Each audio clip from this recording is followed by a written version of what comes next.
I'm looking forward to this one, guys. This is right up my street, this one. Hi there, my name's Tom Russell, and I'd like to welcome you to access all areas of Tom Russell tapes, along with my good friends Scott and Andy from GlasgowApollo.com. What the Tom Russell tapes are, basically, I've been fortunate to work in the radio for about 45 years in Scotland, specialising in rock music, playing rock music on the radio. And I've been lucky to get to interview a lot of the major rock stars over the years, everyday from AC/DC to Van Halen, Led Zeppelin to Bon Jovi, Whitesnake, etc., etc., etc. And I'm getting to that stage in my life where there's more years behind me than there are in front of me. So I thought it's time we got some of these old interviews from the 80s, the 90s, the noughties, and some of the up-to-date ones as well, out there as podcasts. So that people in the future would be able to, if they so desire, have a listen to some of these interviews. So I got together with Scott and Andy, and this week it's an interview we recorded back in 1989 with Derek Dick, better known as Fish, singing with Marillion for 7 or 8 years. And this interview was, I think, about the 4th or 5th interview I did with Fish. It was recorded in 89, and it was the first batch of interviews that Fish had done after he had left Marillion after 7 years. Plugging the album Vigil in a Wilderness of Mirrors. Lie back and relax and enjoy. 1989, words from Fish. The guy that finally went and did it, no longer with Marillion, our old pal on the rock show here on Radio Clyde, Fish. Hello. This is really strange. I find it really weird doing interviews after being away for a year. It's, I think the last interview there was the Fife gig, and it's all of a sudden you do nothing for a year. You don't talk to people in a professional capacity. It's like it becomes a bit freaky again. It's funny, I was watching the boys on MTV the other night, and they were doing one. They looked like they needed a lot of practice as well. You know, it was like... What, an interview or yeah, it was just an interview. I mean, like you lose it after a while. You forget how to talk and how to deal with all the bits you keep on floundering. But it was only really Mark that did them in the past, and none of the others did them, did they? Yeah, it was mainly Mark that sort of like shared a lot of stuff when you know the voice went down and Mark was punted off to do them and all the rest of it. So they're all having to work now. It's great. I love it. It's fun. It's really funny, like coming and talking to you now. You know, like doing the Radio Clyde and doing the official, like the Fish bit. You know. So it's anyway. Did you see them on Top of the Pops the other night? I saw a little bit of it. I was down in the studio in London, and somebody came around the street and said, "Oh, says your old mates are on it." I went, "Oh, yeah." So it was again. That was another strange experience. Without going into all the details and all the boring backstabbing and fighting and all the rest of it, was it simply just a case of you all get fed up with the sight of each other and you just wanted to go off on your own? Roughly. I mean, there's a lot of things. I mean, I just don't want to get into talking about. I mean, there's been the press have been into doing getting us to fight off against each other. Basically, I've got no problems with, you know, the band as individuals, you know. But I mean, you know, it's a problem. It's like a divorce, you know. You agree that the marriage is over and you're quite happy to go away and you're all great friends. But I mean, there's certain things that have got to be sorted out, and that is the problem. That's where, you know, the arguments have arisen, which is are being dealt with by lawyers. But yeah, I mean, I was saying, I mean, I did some like news sheets when I left the band, just to keep in contact, so that, you know, for people that wanted the information, you know, I tried to sort of like fulfill, you know, part of that. And because, you know, when I left and because I wasn't doing interviews, I wanted to avoid getting involved in that confrontational aspect, which the media really wanted to get us in with, you know. And we're not doing interviews and not talking about it. Obviously, there was a vacuum into which a lot of rumours were sucked, you know. And I think especially in the last couple of months, I mean, there was one recently where actually on a national radio station, you know, it was actually Radio 1 actually said, you know, that I was trying to stop the band doing the album, and, you know, I was objecting to them using the name Marillion. It was absolute, complete, utter bollocks, you know. Again, it's mainly because of the vacuums in the rooms. But I mean, the situation at the moment is I'm quite happy for them to operate. I'm actually quite looking forward to going and see them play. I mean, the new boy's got a hell of a job to take on. I mean, without blowing my own trumpet. I mean, but he's got a more than capable voice. I mean, the band sound completely different. I mean, they don't sound like Marillion, but nobody'd expect them to. And I don't sound like Marillion either. I mean, this is a two-way split and it's two separate careers. What do you sound like, the new Fish material? I don't know, I mean, obviously there's certain elements which you can hear from the band stuff. I mean, most of the guys that are working with me, or that have worked with me, I mean, the guys that worked on the album were Mark Brzezinski, the drummer from Big Country, with John Giblin, the ex-bass player with Simple Minds, and, session man extraordinaire, a wonderful bass player. Had Yannick Gers, who used to play with Gillan. We had Hal Lindis, who's from ex-Dire Straits. We had people like Phil Cunningham for Silly Wizard, and Ali Bain for Boys of Luck playing fiddle. Davy Spillane for Moving Hearts playing the William pipes. Tessa Niles and Carol Kenyon doing backing vocals. I mean, it's, quite a wee entourage. I mean, the band that's gone on tours, Mark Brzezinski, his brother Steve Brzezinski on bass, who played with Muir, and Frank Usher, who played on the album and who's coming on tour, is a really old friend of mine who's an excellent guitarist, who's going to blow an awful lot of people away when they hear him. Is he the guy that played with you before you even joined Marillion? Yeah, he played in Blue It. And, we always kept in touch, and it was always like the Roy the Rovers thing, we're like, if I ever do a solo album, then you got to come and play on it, Frank. And it happened. I mean, Frank went away, and he's been teaching guitar in a college, I think it's Leith Nautical College in Edinburgh, doing music courses there. And he's been playing a lot of gigs, and I came back and said, do you want to come in? And he came up and basically blew Mickey and I away. Mickey Simmons, the Mickey in question, is the keyboard player who I did most of the writing with. I mean, he's sort of like filled in the musical end of it. Because, I mean, I still can't play an instrument. It's all done from the voice and from feel, which it's a great way to work. I mean, Mickey loves working like that. So he's coming up with the melodies and you're writing the lyrics, just as in the old days? No, it's, like in the old days, I mean, what always used to happen was that, the music was put together and the top line melody, which is the melody the vocal sings, that was done by the guy that wrote the lyrics, i.e. me. And, and a lot of this stuff, which I've got on my own album. And, in the old days of Marillion, there was cases where, the vocal melody came first and it dictated what the music was going to do, and then the music would be built round it. But it's... Hey, I mean, it's a different way of working. I mean, I'm actually enjoying writing an awful lot more now than I was in the last couple of years. I mean, we did have a lot of problems in the last year and a half in writing the album, which I was going to be a part of. Yannick not on the live band? No, it's it gets really difficult. Sort of like there's one thing about being solo is like there's a lot more decisions to be made. You don't have the backup of 4 other guys, which, sometimes that's really welcome. Other times it becomes, a heavy burden, but it's one that has to be taken as the responsibility of being solo. And one of them was like, making the mind up on the guitarist, because I'm taking 2 guitarists out on the road.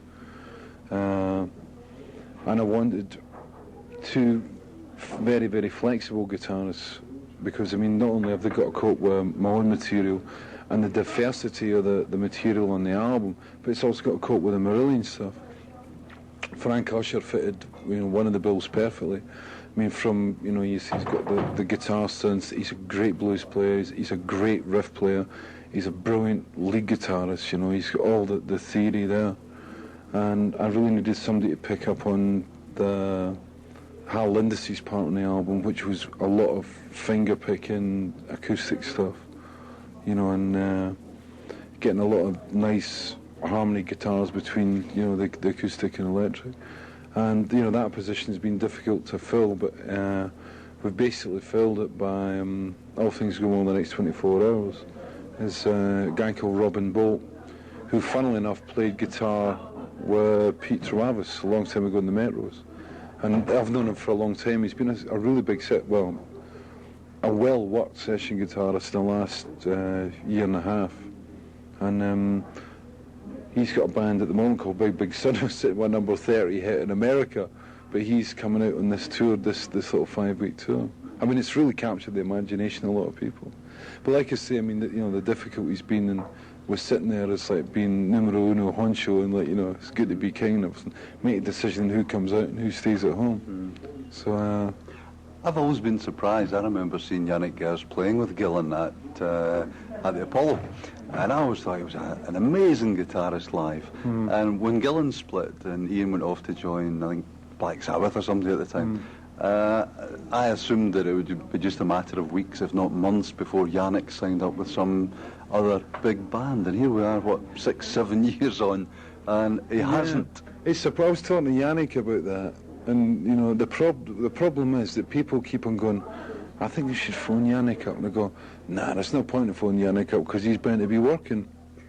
And that's how it happens. Yannick says, he keeps on meeting these guys 2 months after a tour ends, and they go like, we were going to phone you up and ask you to do the tour, and he said, I was sitting at home, like, I was doing nothing. So, but he came in. I mean, Yannick co-wrote one of the tracks, a track called View from the Hill of the album, and him and I sit together, and it's wonderful because I've never actually sung a sort of straight, sort of heavy rock song, and it's a very sort of Zeppelin-esque with tinges of Marillion, and Yannick was over the moon because he was suddenly, getting the lyrics, and like him and I wanting to get. We wrote most of it in Haddington, the new place. Of course, you've moved back to Scotland now, haven't you? Yeah, that was the best move I ever made, mate. I tell you, I started landing rubbish. Yeah, I moved back up in November. It's wonderful. And you enjoying being married? Yeah, it's good. I mean, the wife sort of started working with the people who read the Daily Record. I've seen her, she was getting more press than I was 3 months ago. But no, it's just been, there's always trials and tribulations. I mean, sort of marriage in this business is the same as a marriage in any other business, any other walk of life. But I'm still enjoying it. It's good to have a sort of stable part to your life, I mean, you can have the wild sort of like the rock and roll shit, but I mean, it's nice to come home. And I mean, I love being back up in Scotland now. I mean, it was good for me to go away for the 7 years to realise exactly what I'd lost. I don't actually understand how a lot of Scottish people actually can still live in London, when they've got this up here. And I get a chance to see my football team as well, which is the masochistic quality in life. So I'm working out at the moment. There's 3 big festivals happening in Italy next year for the World Cup. So we're going down. I know what's going to happen. The Italian promoters are going to be saying, we've got somebody to do it for a £5, and people are undercutting to try and get the gigs and the hotels and the tickets for the matches.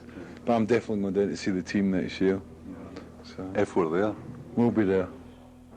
And welcome back to the Rock Show. Our guest tonight, the one and only Fish. Yeah, Derek. It's great. I got a tour jacket done up. That's another problem with being in the band. You leave the band, everything's got Marillion written on it.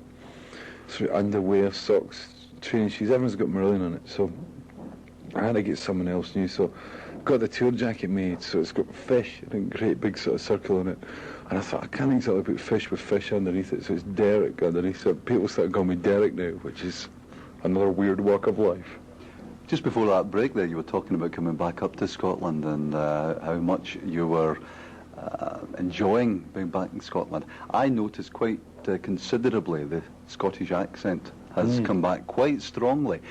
Not that you'd ever lost it, but you certainly had Anglified your way of speaking.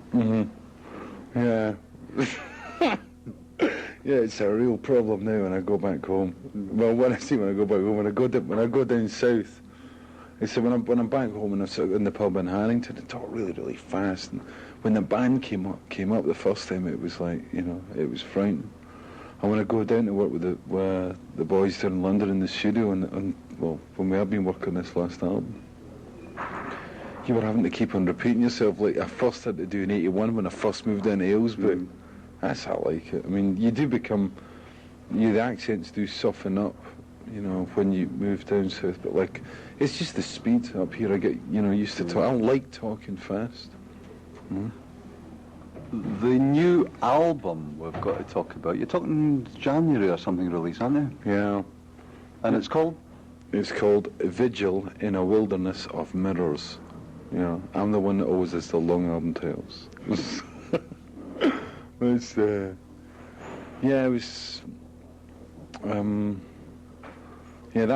title was supposed to be the title, the new Marillion one, but it was one of the things that was nicked a long time ago.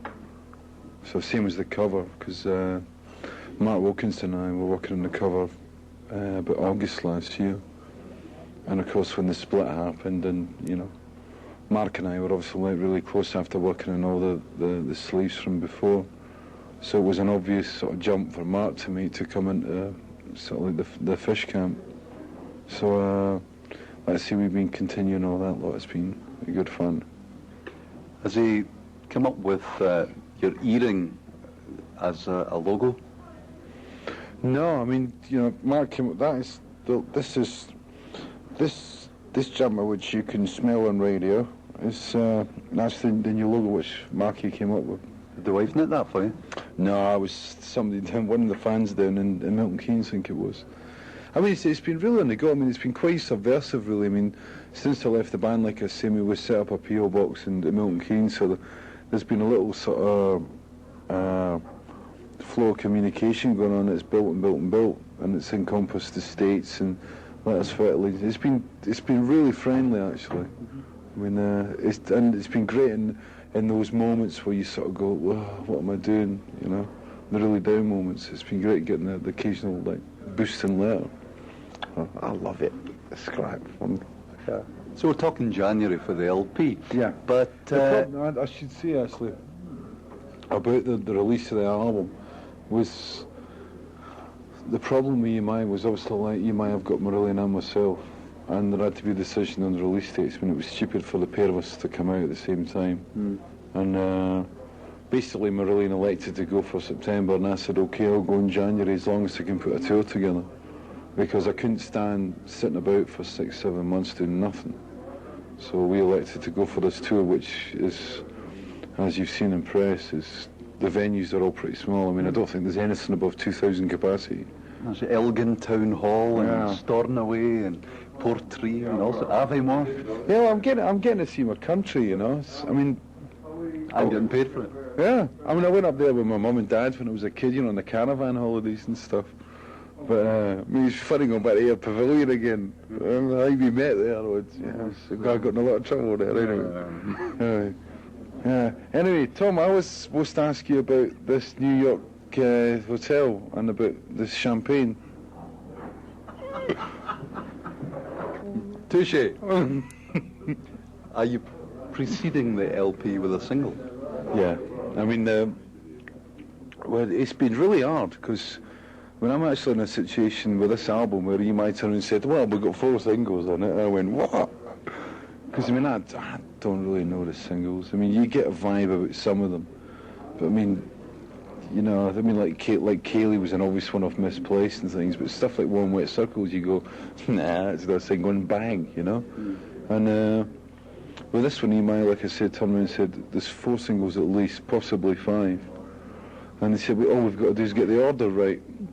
So it's actually got to the point where one of the songs, a song called Internal Exile, which has already been written, it's already written and recorded, it's been kept for the second album. And it's not. EMI were really into having that as the first one, but we had a long talk about it. And we elected to go for a single called State of Mind, which is out on October the 16th. So this October 16th, State of Mind, with the B-side of it is called The Voyeur, in brackets, I Like to Watch. Then the next single will be one called Big Wedge, which is out in December the 27th, which is a real serious killer track. And then the album's January the 23rd. So, I mean, we're getting the plan together. But again, on the tour, we're going to be playing a lot of different stuff. We play most of the album. I think we will be playing actually all of the album, and especially a load of Marillion stuff and a couple other little tracks. It'll be quite tricky to pick out which Marillion oldies to do in the live set. Yeah, I think on this tour, I think what we're going to go for is the tracks are going to be the more rockish ones, the things that fit the small venues. And I'm playing a bit with, you know, maybe taking Torch Song out, you know, the Torch Song and, you know, Read Some Kerouac stuff, which we never really played. We even thought about doing Tuck Song and stuff like that. But there'd be two distinctly different sets. I mean, obviously, like my own stuff will be predominant in it. But when it comes into the next set, which has got a massive, I mean, the stage set alone is huge. It's getting built in two halves. The first half, the front half, is coming out on this tour, which, you know, you should be able to see some of it at Glasgow Barrowlands. I mean, obviously not on the northern dates, but you know, the next time we go out, which I think is going to be probably February, March, we'll be taking, there's a full set coming out there, which is going to shock a lot of people, and the Marillion stuff that's going to be played within that set, or in the context of that set, is going to be more appealing to like larger halls, you know, whereas this one's a more nitty-gritty one. Mm-hmm. So it's like 2 eras of Marillion together. Starting off in some of the small venues we just discussed, Elgin, Stornoway, etc. I suppose it's a good way of doing it. It means the band can gel together, and you can get it all together in front of, shall we say, not as important an audience as a 3,000-seater in London. I don't quite mean that as horrible as it sounds. Yeah. I mean, from the band's career point of view. You can get away with a lot more. I mean, a Bum Note played in a quiet section in front of 10,000 people, right? It hasn't got the same effect as a Bum Note played in front of 400, 500 people, you know? Mm-hmm. It sort of tends to get forgotten in the heat of the moment. Mm-hmm. And, you know, like you say, I mean, the band will get a lot tighter. I mean, it's the first time we're all playing together. I mean, with Marillion, I was with Marillion for, like, what is it, 7 years? And it's... when you've been in a band for that long, you know that when the guitarist breaks a string, a certain machine will switch in operation, and everybody covers for things, you know? They know if the mic goes down. There's a way, like an unspoken form of conversation, you know? It's, or the unspoken contact, where everybody covers. Now, with this new band, it's going to be panic every time something goes wrong. That's probably half the fun. Yeah, it is, and I tell you, it's a lot of fun, yeah. Well, a lot of fun, a lot of blood, a lot of bruises, and it's you know, by the time we come back from the Highland section, I mean, I think it's going to be a well-happening little unit. But whether that unit is the same unit it does next year, you know, is another question. I mean, again, that's the really interesting thing about you know, the solo aspect, about, you know, employing session people. I mean, I find it really funny. It's people like Mark Brzezinski, who, you know, the Marillion stuff always had a terrible, you know, let's say, vibe to it as far as the media were concerned, you know, Genesis stuff, you know what I mean? And you always think that's echoed by musicians, you know, I don't know for why. But anyway, I said to Mark Brzezinski, you know, we'll be playing some Marillion stuff, expecting you know, hope it's not much, you know. And Mark went, great, super, you know, I've always wanted to play some of that. And that's been the attitude of all the guys that have come in. So the guys that are coming in are really looking forward to interpreting and playing the Marillion stuff as much as your own stuff. So, you know, there's a dual excitement there. I mean, I know when we did the Lockerbie concert, the charity gig down there, I mean, playing Heart of Lothian and Kaylee and Lavender, there was a new edge to it. I mean, it was the same edge as Marillion had in the first time we ever toured that stuff, you know? So, I mean, all together, it's going to make for some exciting gigs.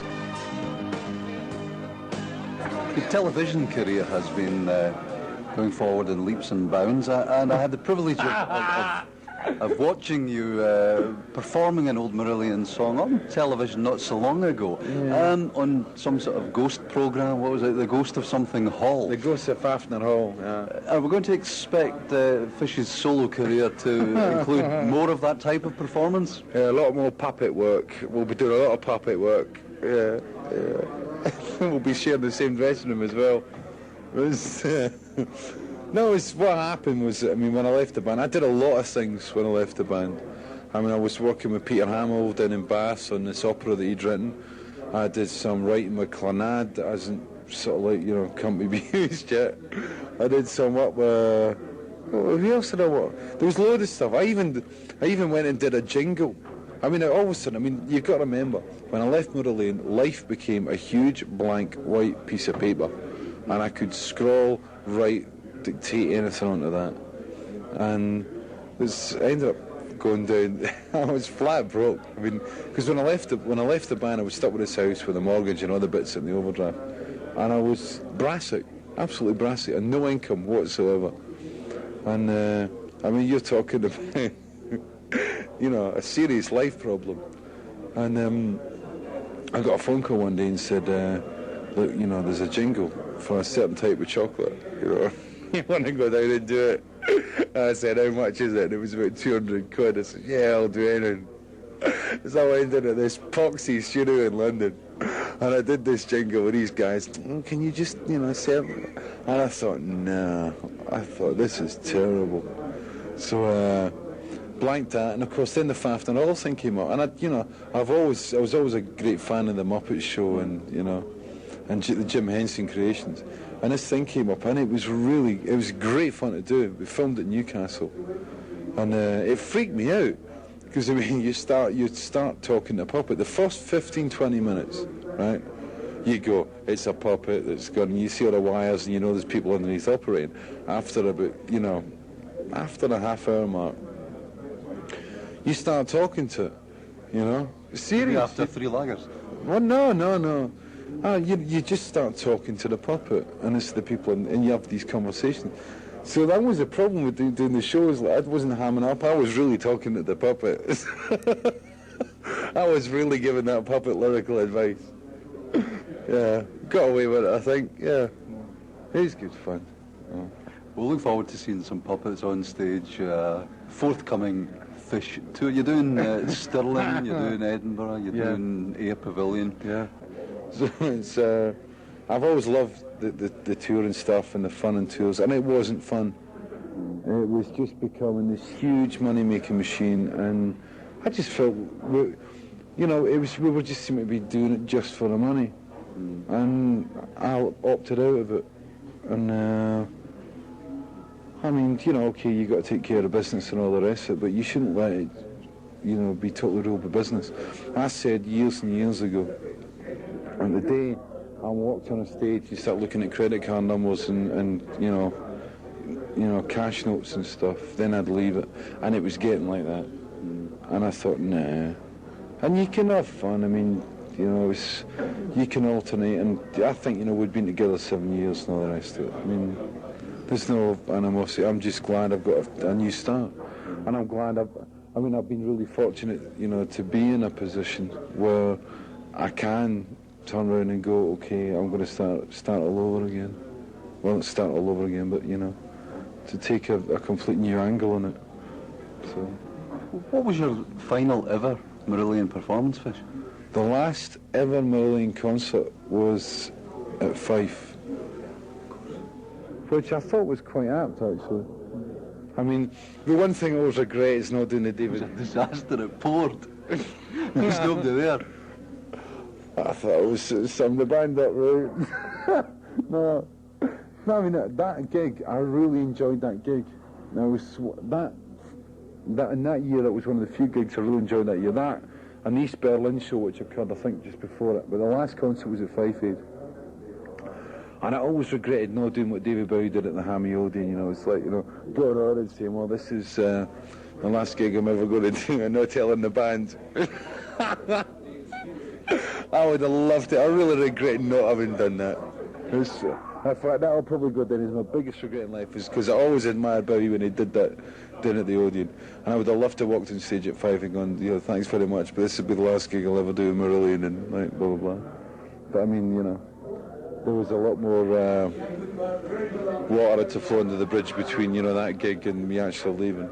But I mean, there's no harm done. I mean, Marillion are getting on with their own life, and I'm getting on with mine, you know. And you know, I think once the legal documents have stopped, you know, crossing on the faxes and getting wired between each other. I think everything's going to be, quite sweet. I mean, let's say we were together for 7 years, and I hold no grudges. Fish, all the best in the new career. Hopefully we'll be talking again when the album comes out. You can tell us a bit more about it. And we'll look forward to seeing you. I'll probably come up to Stirling, and I might even come down to Ayr as well. You never know. And of course at the Marillion. As long as you don't start coming to my room and ordering beers in my bloody room service, Dad. I only did that once. No, I'd say it's been good seeing you again, talking to you again. It's like I say, I'm really looking forward to getting out and getting this tour off and running. All the best. This is an interview and a man who I love this. It's see, when I listened to it, Tom and Andy, I was like whisked back to that very moment, because I remember this so vividly, because I'm a huge Marillion fan, as everybody who knows me gets bored to death by. I'm surrounded by Marillion in this room. The thing, before we even talk about the specifics of the interview, what I loved about it, two things. One is that you and him seemed like mates. I don't know if that's how it felt, Tom. Yeah.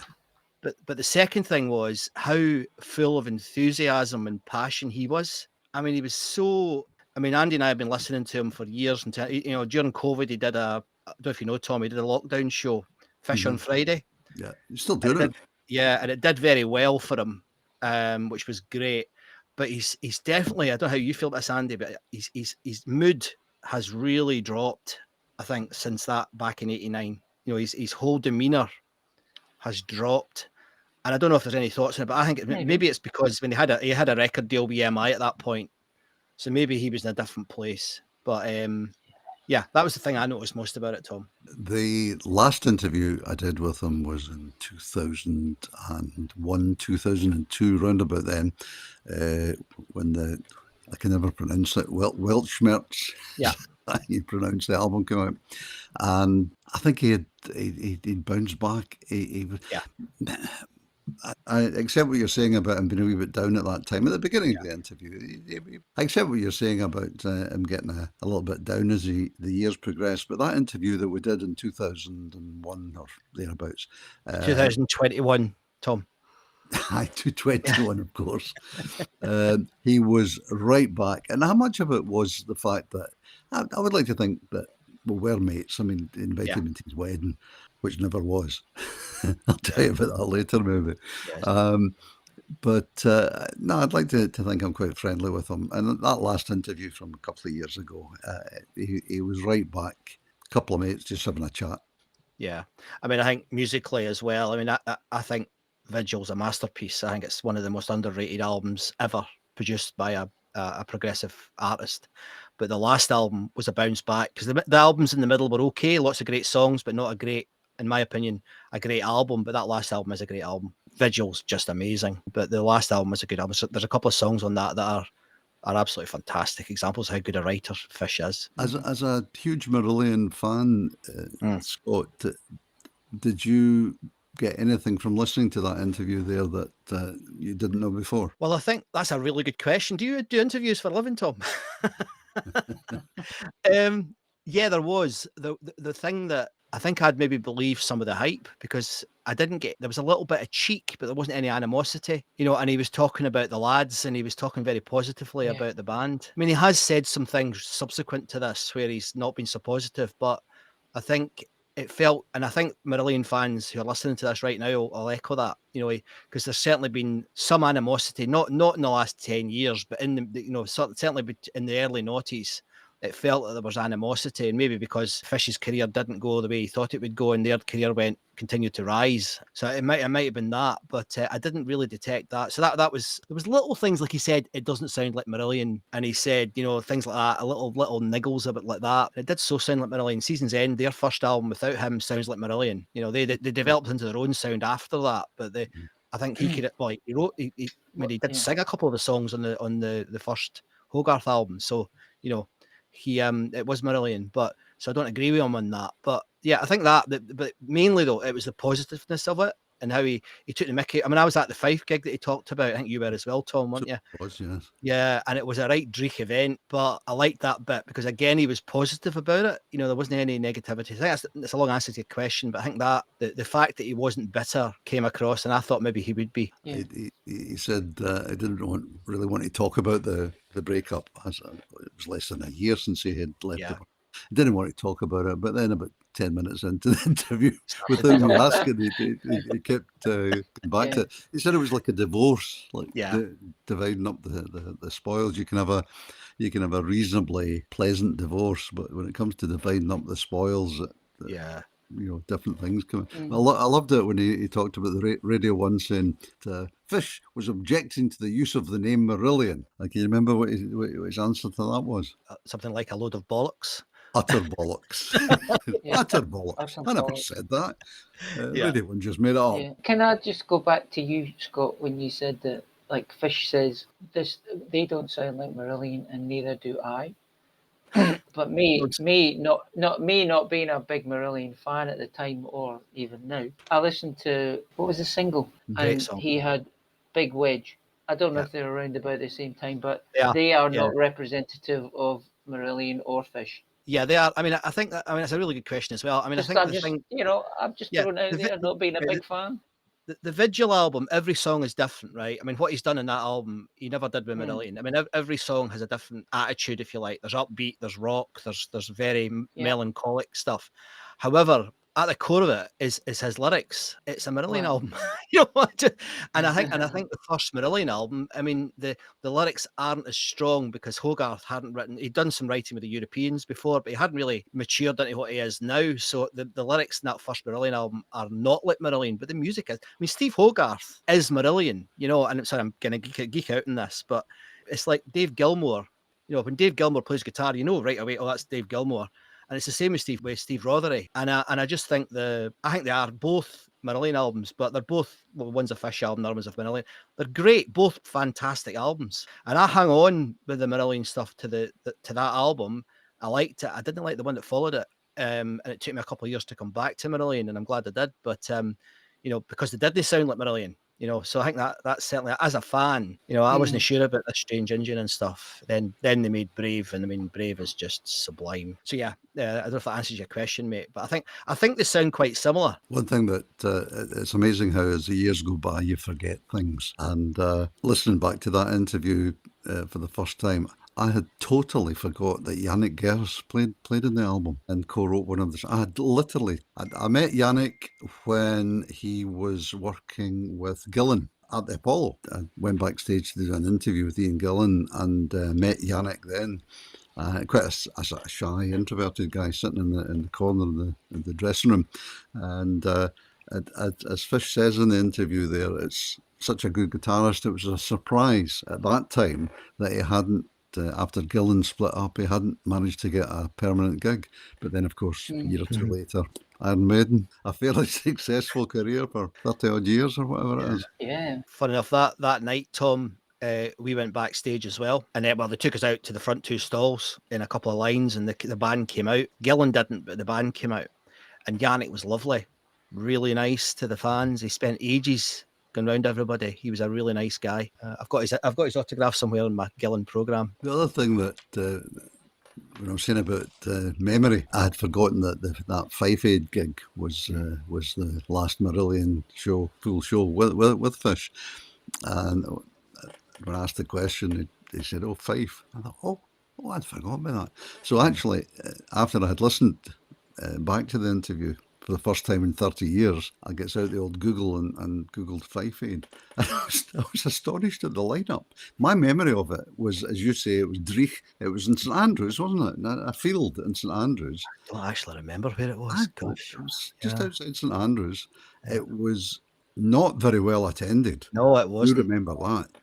But David Bellamy put it on, you know, and it was before the Planet Crisis started.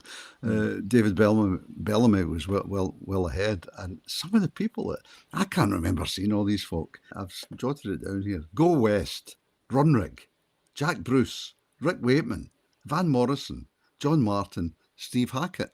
Yeah, Can you remember seeing? Were they all on? I don't remember that. I mean, I remember there was a band called Blues and Trouble. Do you remember them? Blues Yes, and Trouble. Scottish blues rock band. Yeah, great band. And I actually, if I'm absolutely honest, Fish, I hope you're not listening, I actually went to see them because at that point in my life, me and my then girlfriend were going to see Blues and Trouble and Runrig nearly every week because they were playing in Edinburgh all the time. And I was surprised to see Marillion. I don't remember any of those other bands. I mean, I was probably drunk and in a corner somewhere, Tom, because of the weather. I do remember seeing Marillion. I do remember that. It wasn't, I mean, I remember it being very sparse. I remember there hardly been anybody there. But the pubs were full. I remember that. But I don't remember much, Tom. I think I might have been quite well refreshed on the Guinness. He does say it was a good gig. Yeah. And he said it was what representative of the Marillion at the time. Must see if there's any recordings of it. Actually, I'd like to hear that again because I've actually got a photograph of it from that day, but it's Blues and Trouble. I've got a photograph of. I don't know anything about it, but was that for was that a Live Aid type thing? Yeah. Yes. Yeah. All right.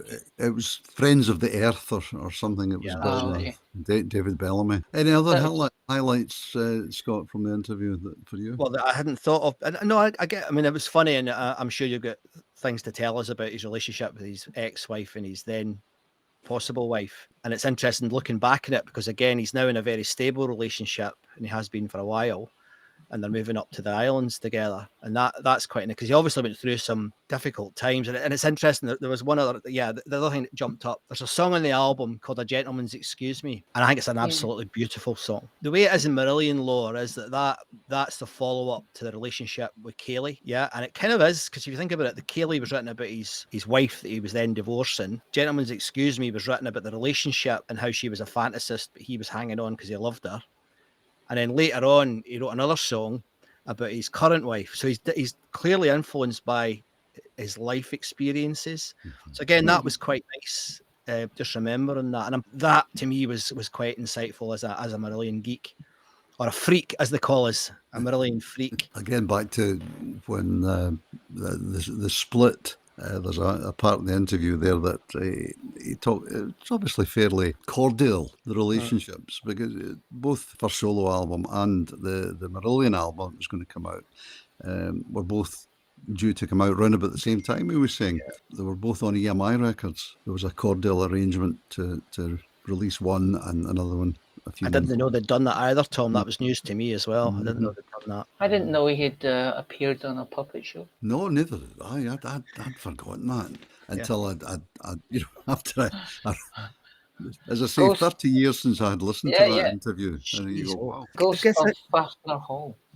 He was story broke. He was saying he a huge mortgage for his farmhouse that he'd bought in Haddington and converted it into a recording studio. And he literally said, I had no income coming in at all. And he says, I was doing anything to earn a couple of bob just to, I can sympathise with that. I went through a similar thing many years ago, that you're doing anything just to pay the mortgage that month. And he also auditioned for a television commercial for a chocolate company, which he refused to name, but he didn't get the job. Yeah. I wonder if Tom, you might have insight into this. I mean, I guess back then in the 80s, in the late 80s, etc., the record companies were still king, and a lot of bands. I mean, the Marillion story was weird because they went, I have to say, with a lot of thanks to you, mate, certainly in Scotland. They went from nothing to, the Pavilion. Remember the Pavilion gig before their first album came out? Yeah. They got me to go on stage to introduce it. Yeah, absolutely. And I was astonished at the Pavilion stage. It was such a slope from back to front. I'd never been on a stage like that before. Of course, it was because it's an old music hall theatre. And they built them like that. The stages at a steep angle so that the people in the stalls could see the performers at the back of the hall. Yeah. I remember that show well. Do you remember him in one of the recordings? I think it was at the Mayfair. He goes, "Thank you, Tom Russell." Yes. Do you remember that? I do. That was brilliant. That was lovely. Yeah, but they then went from that to, it was very brief. It was only about 18 months. They went massive. I mean, they went absolutely huge. And they gigged, I think they were the understudy to Sabbath at Reading. And they did I'll never forget it because they did a script from the first album. And you had 35,000 people singing script. I mean, it was incredible. I mean, that recording's my favourite Marillion recording because it captures that moment. But then their career just went like that. So they had this incredible, massive, I mean, they were huge. And that's why he was getting adverts and newspapers and things about his wife and his family and all the rest of it in the papers. Is there any other rock band you can think of that went through the same thing? You know, they went from zero to hero to zero. Well, not zero, because they've got a very consistent fan base now and they're doing all right, you know, but they're not in any way in the media, you know, at all. I think it's this sort of anti-rock snobbery that you get in the media. And the fact that Marillion were obviously influenced by, you know, Yes and Peter Hamill and Genesis, etc. The press just the press didn't understand it. Why should Andy like that? So they tried to destroy them, and I blame the press for that. But they didn't. They didn't destroy them. They bounced back, and certainly 80s Marillion, their albums will live for forever. Classic. And Steve Hogarth's Marillion as well. Yeah. I'm not knocking them. I thought there was a funny part in the interview where he goes, the new boy. Yeah. And he goes, and he's got a hell of a, and I thought he was going to say voice, a hell of a job to be like me kind of thing. And I was like, oh, come on, mate. Come on. Yeah, that sounded arrogant, but I wouldn't say he was an arrogant man, to be honest. No, I just, my expectation was he's got a hell of a voice, because I'd just listened to earlier on in the day, I'd listened to Hooks and You, and he sings, Hogarth guy sings amazingly on that. He's a brilliant singer. Yeah, but I thought that was pretty funny. You were talking about the early days, Scott, and I remember the first time I saw Marillion, I think, was at the Dial-In in Glasgow. And it was Marillion and Palace, a Scottish prog band. I can't remember which one was headlining, but the two of them were playing together. And that's the first time I saw them. There was a buzz round about Glasgow about this. Palace were quite well known, prog fans at that time. But there was a buzz about this new English band that were going to be playing. So I went along and blown away. And I loved Palace. I was blown away with Palace. Great band. Yeah. Like them. And then I think the next time after that was Reading. Or I could be wrong. Maybe they did a small tour before that, and then they did a small tour. They did. Reading was just 100% with you. What you're saying about Reading, about them going from this level to rocketing, because they're just so good, so good. Yeah. And I think Sabbath that night had Gillan and vocals, didn't they? They did, yeah, they did. Almost singing. I was there. Just flippantly throws it in, Andy. I was there. Yeah, but I think the band like the Glasgow Apollo advert. Yeah, but I was there. The what a show that was! Yeah. Oh, it was. I remember when Tommy McGrory came into the radio station and said, "Any chance of doing a wee interview, Tom? I'm going to spend some money on adverts." What are you doing?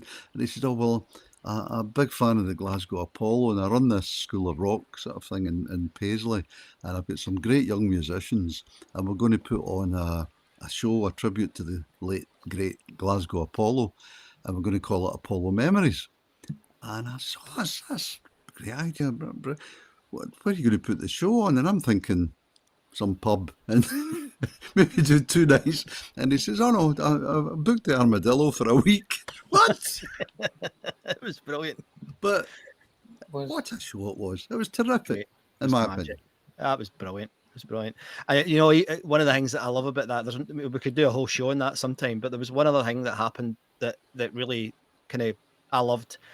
I went to that, obviously, me and Andy were there and all the rest of it the first time anyway. And then a few years later, I went to see Queensryche down in London, and the guitarist was the young lad that was on that show. Kieran Robertson. Yeah, it was magic just to see how he had gone from that wee boy to being, and he's a bloody good guitarist, you know, and that image as well, hasn't he? The sort of semi-Mohican. Yeah, that's right. He's a character. And but that was an incredible experience. The recent band, Andy, I guess it's gone through it for us. It's probably Sleep Token, because they've gone from, you know, 2 or 3 albums where they're playing in pubs and clubs, and suddenly they're headlining in Donington. You know? I was just looking at some stuff they did in Glasgow, and I looked up Sleep Token Glasgow, and it was at they did the Hydro last night, but last time they did another place, and then the time before that they did a little SW3 G or Yeah. something. Mhm. That was in 2020. Couple of And now thousand they're people. doing it. Oh, right, okay. And then now they're doing the hydro. Yeah. I had a friend there. He was just complaining about the price of the beer. You enjoyed hearing them talking about, asked him about in the interview there about how he was going to put the set together, picking obviously his Yeah. own solo material and which Marillion songs to play. Would you play any Marillion songs in your tour? And he had no hesitation, said, of course, yes, yes. Yep. But was that an interesting question for you? It was, because again, and it's difficult now with hindsight, Tom. You know, I'm finding it a bit like all of us, I think, when you get to a certain age, it's separating the two things, because on that tour, on the Vigil tour, and I was living in Manchester at the time. I think I saw him at the Academy or the Apollo on that tour in Manchester. And everybody, there was a real buzz about the Marillion songs in the audience. You know, there really was. But then he did Big Wedge, which is really popular. I'm not actually that keen on that song, but he did Big Wedge, and that went down really well. And he did Gentleman's Excuse Me, went down really well. But see, when he did Script, the place went mad. You know, it was, and then I saw Marillion on the same tour, and what they did, they played the whole album, and it's a brilliant album. And they didn't play it because Steve's voice not that well suited to the Fish song, so they did Incommunicado, and they did Kaylee actually, and that gig wasn't as strong as the Fish gig. I don't know why, because you know they're obviously going through change, but I remember it not being as strong as how Fish was. But Fish also had a very, very good band that night. I don't remember who it was, but it was a very, very good band as well. Not that Marillion aren't a good band; they're a fantastic band, but I do remember that. But it's a really good question you asked there again, because it's a bit like when we talked about Van Halen. They've gone through the same thing, haven't they, with the fans moving towards Sammy, and then when they're doing a gig, how many songs by the Blonde Freak do they do? You know, so it's kind of interesting to remember it. But I am struggling a wee bit to. I mean, Marillion now only play Incommunicado and maybe Warm Wet Circles, and that's about it. You know, they don't do much else. I've heard them playing Kaylee, but it's almost a joke song now, even amongst Fish fans. Kaylee, he's doing it on the last tour actually, but he's not done it much over the years, because I don't know how they all feel about it. I don't think they all look back on it very positively, because it was a pop song. I liked it. I can get why. I can get where they're coming from. But those first three notes of it are, you know, instantly recognisable as a classic pop rock song. He was and is a romantic. He really is a romantic person. You can see that, or can hear that in his lyrics. Yeah. A lot of his songs. Yeah. Personally, I prefer him when he's angry, when he's singing. You know, when he snarls into the microphone. Yeah. You know, where are the prophets? Where are the virginaries? What a line, man. Jesus. Some of his ballads, his love songs are beautiful as well. Oh, they're gorgeous. Yeah, I remember that year actually, because believe it or not, Tom, I was living in Haddington, and there's a pub called the Meerkat. Were you ever in there, Andy? The Meerkat opposite my flat. You were, yeah. And I used to go into the Meerkat. Of course I was. You are, mate. I'm just trying to remember. But the weirdest thing is, that night I remember I was out with my mate Adam and my ex-wife Julie, and we were at the Meerkat, and he was in, and he was holding this is 1989, so it's right at the point where you were doing this interview, Tom, and he had an album. He started a fan club called The Company. It was called The Web at first, and then that was Marillion, and then he moved it to The Company, and we met him in that pub that night, and we got I sat talking to him, and he was a lovely fella. Anyway, what was happening that night was Julie and I were deciding whether we moved to England or not, and him and I had this long conversation, and he said to me, I said, mate, he said, I've just come back from down there. He said, you know, don't do it. We went to see him that night in Haddington, the Corn Exchange, where he had a company get together, and he did a whole set with Brian Robertson on guitar, and you know, it was a brilliant night.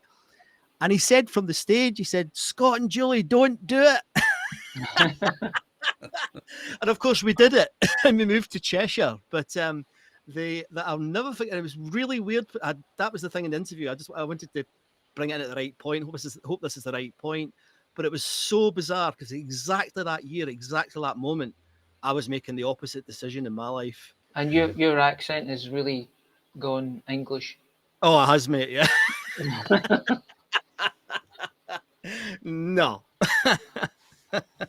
He spoke quite well in the interview there about coming back to Scotland. He did. Yeah. He was very close to his parents. his mum and Was dad, he? very Right. close. Right. And his football team, Hibs. Well, I know that he can be good at everything right enough, mate, can't he? I mean, he's got to have a flaw. Although, again, I'll say, when Hearts almost went down a few years ago, he offered to do a concert at Tynecastle for Hearts. Yeah, that's a He man. did. The man of the man. Yeah, he did. He said, "You can't imagine having Hibs without Hearts, so I'll help Hearts to survive." They didn't need it in the end, but it was a brilliant moment, and he's very popular at Tynecastle as a consequence of that. He spoke, I thought, interesting. I keep using the word interesting, don't I? About how difficult it was to now, in 1989, make decisions by himself and on his own. Nobody no management, no record, no bandmates. It's not a gang anymore. Friends. Yeah. The final decision on anything, business-wise, came down to him, and he spoke well about how difficult that was. It's interesting. That is, and I'll say the word as well. That is interesting because, again, and this is why I love doing this, guys. You now reflect back on where he is now, because he runs his own record company. Him and his missus do all the packaging. I mean, we've seen him, haven't we, Andy, with boxes around about him and signing them all and doing it all himself. And he's done that for 30 years. So he took that decision then, Tom. Once EMI dropped him, which wasn't long after Vigil, which I think is ridiculous. But anyway, that's what happened. He then decided to go on his own, and I don't know if he had a record deal for the second album. I think he did. Go to Polydor. Yeah, I think he had something, but then he went on his own, and what he's done, I think, is he's gone back like a lot of these bands do, and he's remastered stuff, and I wonder if he could have stuck with it, because I think every album, and I don't like some of the albums, but every album has got a very strong single, at least. And this is what I wanted to ask you about this, Tom. Every album's got quite a clear and obvious, very strong single. But when you asked him about that, I thought his response was quite interesting as well, because he said, well, I didn't really know what the single was. And I thought it was really interesting because again, listen to that. The song that they chose as a single is not the one I would have chosen as the first single at all. I mean, Big Wedge, I don't like it, but it sticks out as a strong single, as does Gentleman's Excuse Me. Any thoughts on that? Did that surprise you a bit, or is that something you'd heard from other bands, Tom?